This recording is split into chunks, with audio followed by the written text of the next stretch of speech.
Good morning and welcome to today's Hangout. We're beginning a new series today, thinking about some of the things that Jesus taught us. Because at the end of our last Hangout, we were thinking about what Jesus said right at the end of his time on earth, when he said, go into all the world, make disciples, baptize people, and teach them to obey everything I have taught you. Teach them to obey everything that I've taught you. And so what did Jesus teach us? Well, what better place to go than right back to the beginning of Jesus's teaching time on earth. He began that when he grew up, when he was about 30. And one of the first big talks he gave is called the Sermon on the Mount. Sermon meaning a message, a talk that he gave on the mountainside. And this talk begins with Jesus talking about how people can be happy even though the world thinks they should be sad. Yeah? So let's have a think. If happy is standing up and yes, or even jumping up, and feeling okay is sort of sitting down like this. And then feeling really sad is when we lie down on the floor and we go like that, and we're lying down like that. So we're happy, we're sad. But so we can do that well, let's see how quickly you can go from happy to sad to happy, or not necessarily happy to sad, but from standing up, perhaps jumping, to lying down. From standing up to lying down. From standing up and jumping to lying down. Yeah, so if you keep doing that, and can you keep doing that for 52 seconds? Are you ready? Go.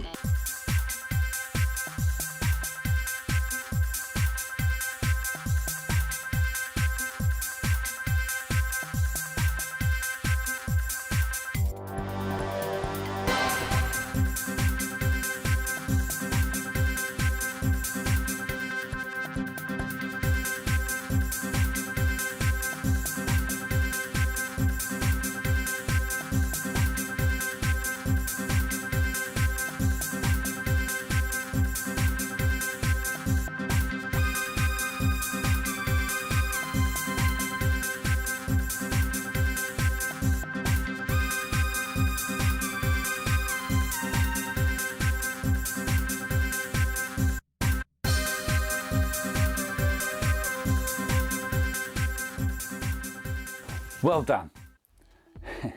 So, if you were starting off sitting down, meaning you're not really happy, you're not really sad, how would these things affect you? If it made you a little bit sad, you might sort of just slouch a bit in your chair. If it makes you even a bit more sad, you might sort of get down a bit lower. If it makes you really, really sad, you might sit on the floor. If it makes you really, really, really, really, really, really, really sad, you might be lying on the floor because you can't get any sadder. So, your favourite football team or your favourite team loses a match. Does that make you sad? A little bit? Probably doesn't make you really, really sad, does it?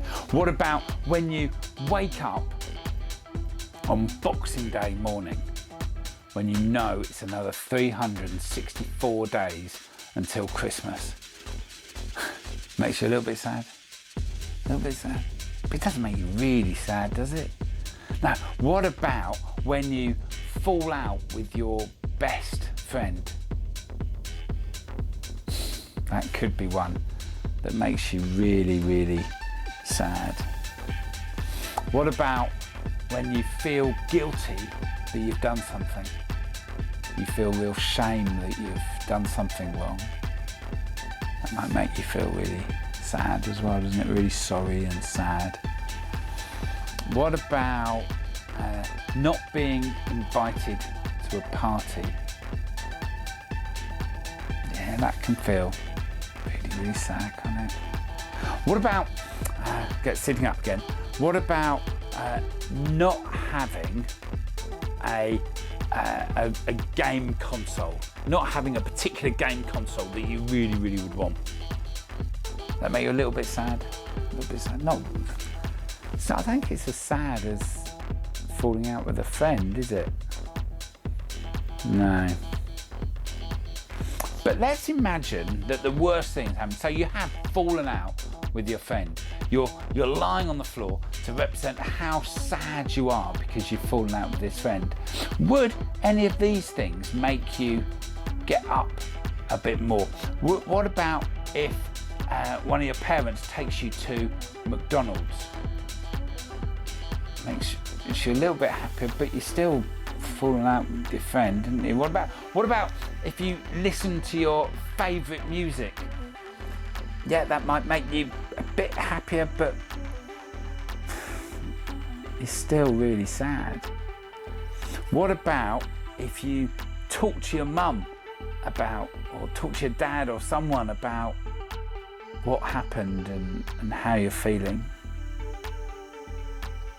Yeah, make you feel a bit better. What about if you made up with your friend? You said sorry and you made up with your friend.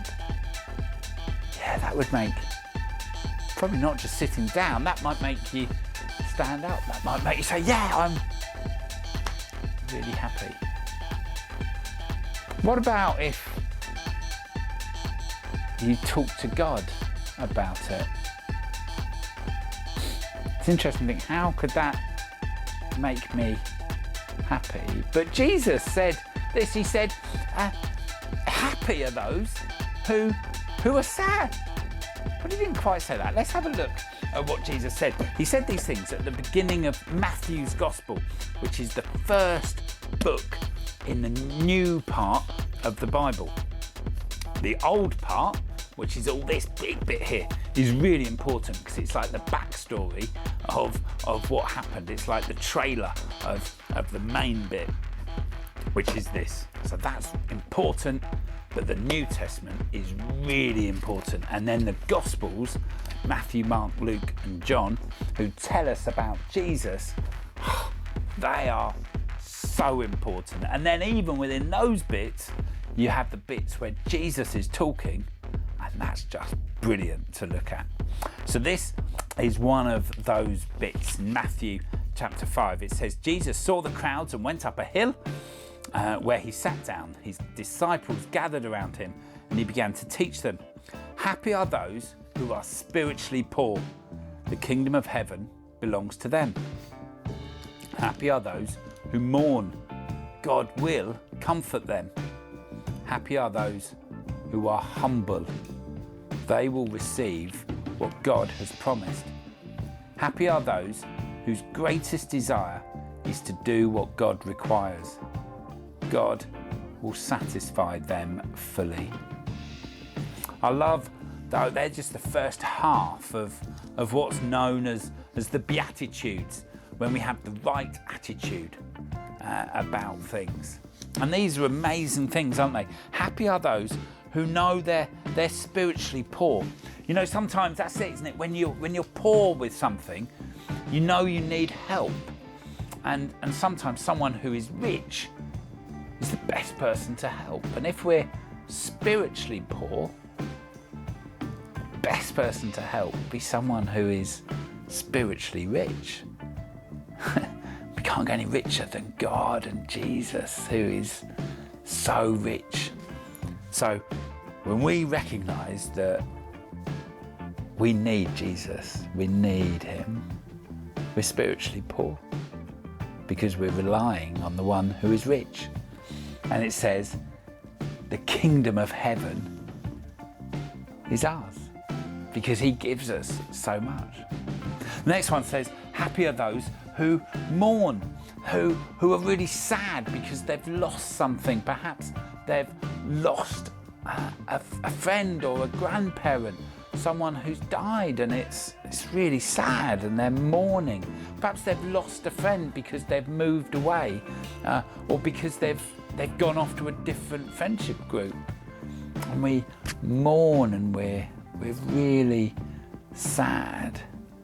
Jesus says, you don't need to be sad because God will comfort you. He will lift you up. He will build you up. He will comfort you. Happy are those who are humble. That doesn't mean thinking badly about yourselves. It's about thinking good about yourselves, but thinking even better about other people. So it's not look at me, look at me, look at me. It's look at what you've done. And they hopefully will be saying, look at what you've done. Yeah, but it's look at what you've done. That's brilliant. Oh, thank you. It's not all about me. Yes, I still try hard. Yes, I still try and be successful. Yes, I try and do what's right. But it's not so I can say, everyone, look at me. Because when we say everyone look at me, we're trying to get instant pleasure because someone says well done, or someone gives us a like or a thumbs up or whatever it might be, and we get instant yay. But God says, happy are the humble, for they will receive what God has promised. And that's so much more than what other people can give. Yeah, so they might be down, but God lifts up. Happy are those whose greatest desire is to do what God requires. Yeah, and it's what God requires, not what our teachers require or our parents require or our friends require, but what God requires. Now, some of those things are going to be the same as what your teachers and your parents and your friends say. But some of what God requires might be different to what they say. And Jesus says, happy are those whose greatest desire is to do what God wants, for God will satisfy them fully. We might think, well, how can I be satisfied if I'm not doing what I want? Well, God says, I will satisfy you fully if you do what I want. So these things that Jesus was saying were about turning people that the world said should be sad. But God says they can be happy. They can be blessed. They can be yes. So today's challenge is to make a sad face and to make a happy face. Now, when I say to make a sad face, I don't mean you just go, but I mean to make, and I don't know, bigger than a bit of paper. Make it out of cushions, make it out of sticks, make it out of bits of furniture, make it out of peas and sweet corn, makes it out of whatever you want. A big sad face and a big happy face. Okay? That's your challenge for today. And we'll see you tomorrow evening, Thursday evening at 5 o'clock for Live at 5.